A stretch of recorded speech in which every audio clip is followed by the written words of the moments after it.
We're joined now by Michael WILBON. And Mike, we've been talking over the last couple of days about all these moves and what it means for the league. When you heard that Boogie Cousins was joining a team that already had 4 guys that were all-stars last year, now making it 5 in the starting lineup, what was your reaction? Laughter. Mike, I just, you just think, okay, Golden State literally must have been chuckling to themselves. I mean, you wonder, we're going to find out, of course, more soon about the details and how long this was in the works. When did they say to themselves, when did Bob Myers and Steve Kerr and the staff say, you know what, we can upgrade here? And talk about an upgrade. What's the one dimension, the one element that the Warriors have not really had during this entire run?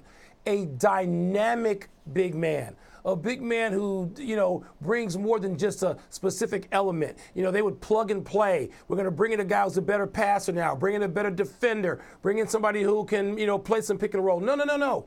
With Boogie Cousins, and we don't know what his recovery situation from his Achilles is going to be.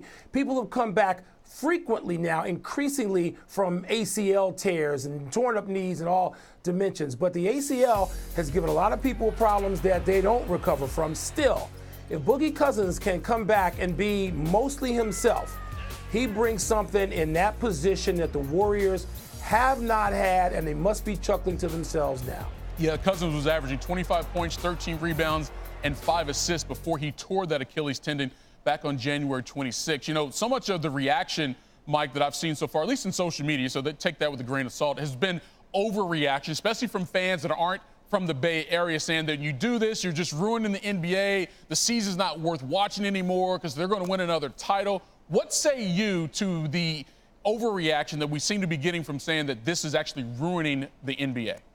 Michael, I'm a lot older than you. I don't pay that much attention to Twitter and Instagram or any of it. You characterize it properly when you sort of hedged. That's not going to set the barometer for me in terms of the kinds of attention I pay to the NBA. Were the Golden State Warriors supposed to just sit by and let everybody else make improvements to their teams and do nothing? No, that's not the way any enterprise that's competitive works. So, that's a reaction I won't be dealing with in any sort of depth because I'm not paying any attention. If you're the Golden State Warriors and you see that teams are coming after you, the free agency now, people move, and they move in interesting ways. I mean, it doesn't necessarily mean that you're joining or putting together a super team, but people understand what it is. Look at what Houston did last year. And now you have the Lakers in the mix, and Houston still, despite the loss of Trevor Ariza, they're still coming. And so the Lakers, it may take another year, but the Warriors are supposed to do what?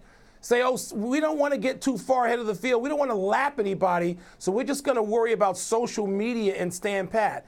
No. They sought to improve their team. And you can't take, I hear other things, Michael, about people talking about how, the Warriors are going to be set for years and years and years. Nothing in the culture today has that kind of shelf life. So the Warriors are trying to win one more, this one. You mentioned the Rockets. GM Daryl Morey has said publicly that he's obsessed with trying to beat the Warriors. Magic Johnson, in the wake of getting this LeBron James news, we've heard that they're trying to win now in L.A. What impact do you think this signing or future signing of Demarcus Cousins to the Warriors will have on the rest of the summer as it relates to these rosters that are getting reshuffled? Well, look, we knew that we talked about this last night, of course, with the Lakers. They're not done yet, and they're still tweaking. Of course, they come back the next day in less than 24 hours, with Rajon Rondo. So it's true, they weren't finished. And Daryl Morey, we know, in the best of times, if they had won, chances are he'd be tinkering. And, they came a Chris Paul hamstring away, perhaps, from winning the whole thing, certainly the Western Conference.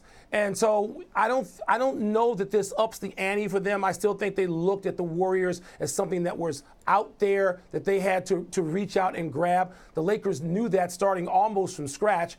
And Daryl Morey in Houston, they lost Trevor Ariza. So they're down a little bit here. What do they plan to do to fill that void, just to catch up, and then sort of improve so they can get back to this pursuit of the Golden State Warriors? One of the best things about these offseason moves, Mike, is setting us up for the game, the matches we're going to have coming up later, whether it's opening night, Christmas Day, Lakers, Warriors, Rockets, Warriors, whoever's going to be. It should be fun. Michael WILBON, thanks for the time here on SportsCenter.